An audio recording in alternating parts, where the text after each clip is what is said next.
जय श्री राधे कृष्णा। आप सभी का आपके अपने YouTube चैनल पर स्वागत है। आज के इस वीडियो में हम जानेंगे कि पितृलोक का रहस्य क्या है। धरती पर मनुष्य और चंद्रमा पर पितृगण, जाने पितृलोक का रहस्य। धर्मशास्त्रों, पुराणों आदि ग्रंथों में चंद्रमा के पृष्ठभाग ऊर्ध्व भाग पर पितरों का वास स्थान अथवा पितृलोक माना गया है, जहाँ निवास करते हुए वे पृथ्वी की ओर अपनी संतति को निरंतर देखते रहते हैं तथा उनके द्वारा भावपूर्ण श्रद्धा से प्रदान किए गए अन्न जल आदि को ग्रहण कर संतुष्ट होते हैं।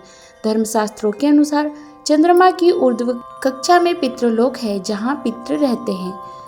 तैत्तिरीय उपनिषद के अनुसार पितृलोक पृथ्वी लोक से आंखों द्वारा नहीं देखा जा सकता। पृथ्वीवासियों के द्वारा चंद्रमा के जिस भाग का सामान्य दर्शन किया जाता है वह दृश्य भाग कहलाता है तथा दृश्य भाग के पीछे या ऊपर का भाग जो कि अंधकारमय होता है वह ऊर्ध्व भाग कहलाता है, जिसका दर्शन कर सकने में हम पृथ्वीवासी असमर्थ होते हैं। पौराणिक मान्यताओं के अनुसार पितरों का निवास स्थान चंद्रगोल के ऊर्ध्व भाग में होता है। पितृलोक का प्रमाण। पौराणिक मान्यताओं के अनुसार चंद्रगोल के ऊर्ध्व भाग में पितृगण निवास करते हैं, जिसका वर्णन भास्कराचार्य ने अपने ग्रंथ सिद्धांत शिरोमणि के गोल अध्याय में किया है। चंद्रमा का ऊर्ध्व भाग पृथ्वी के सन्मुख नहीं होता। आधुनिक वैज्ञानिक भी कहते हैं कि चंद्रमा पृथ्वी की परिक्रमा इस प्रकार करता है कि इसका अधोभाग ही पृथ्वी के सम्मुख रहता है और ऊर्ध्व भाग सदैव अदृश्य रहता है।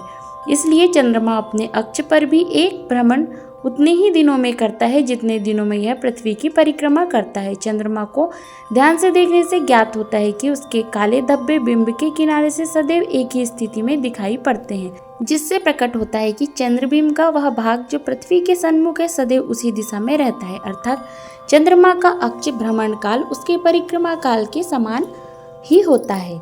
एक उदाहरण के माध्यम से इसे सरलतापूर्वक समझा जा सकता है। एक दीपक बीच में रख दीजिए और उसकी ओर देखिए। मान लीजिए कि दीपक आपके उत्तर की ओर है, तब दीपक को देखते हुए आप उसके चारों ओर घड़ी की अनुकूल दिशा में घूमिए। जब आप चौथाई चक्कर कर लेंगे तब दीपक आपके पूर्व हो जाएगा। आधा चक्कर कर लेने पर दीपक आपके दक्षिण हो जाएगा। 3/4 चक्कर करने पर यह आपके पश्चिम हो जाएगा और पूरा चक्कर करके उसी स्थान पर आ जाने पर जहाँ से चक्कर लगाना आरंभ किया था वह दीपक फिर आपके उत्तर हो जाएगा। इससे यह सिद्ध हो जाता है कि इस प्रकार से एक चक्कर में आपका मुख सदैव दीपक की ओर रहता है और पीठ सदैव उसके पीछे। साथ ही साथ आपका शरीर भी एक बार घूम जाता है, क्योंकि घूमने में भी तो आपका मुख उत्तर, पूर्व, दक्षिण और पश्चिम की ओर होता है। इसी बात को भास्कराचार्य ने अपने सिद्धांत शिरोमणि ग्रंथ में लिखा है।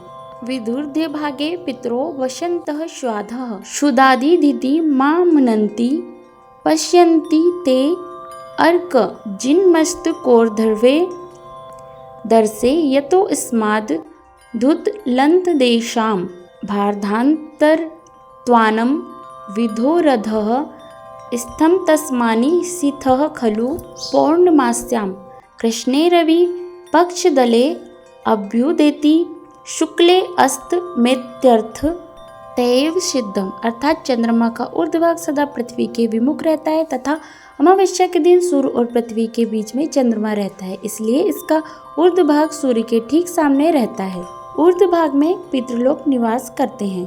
अमावस्या के दिन सूर्य पितरों के ठीक सिर पर रहता है, अर्थात इस दिन उसका मध्याह्न होता है, इसलिए अमावस्या को उनके मध्याह्न काल में पितरों के लिए तर्पण, श्राद्ध तर्पण आदि किए जाते हैं। तो आशा करते हैं जानकारी आपको अच्छी लगी होगी। ऐसी ही ज्ञानवर्धक जानकारियाँ प्राप्त करते रहने के लिए, व्रत पूजा के बारे में जानने के लिए, कथा सुनने के लिए अगर आप चैनल पर पहली बार आए हैं तो चैनल को सब्सक्राइब करें, साथ में बेल आइकन भी प्रेस करें ताकि आने वाले वीडियो का नोटिफिकेशन आपको समय पर मिलता रहे। जय श्री राधे कृष्णा। धन्यवाद।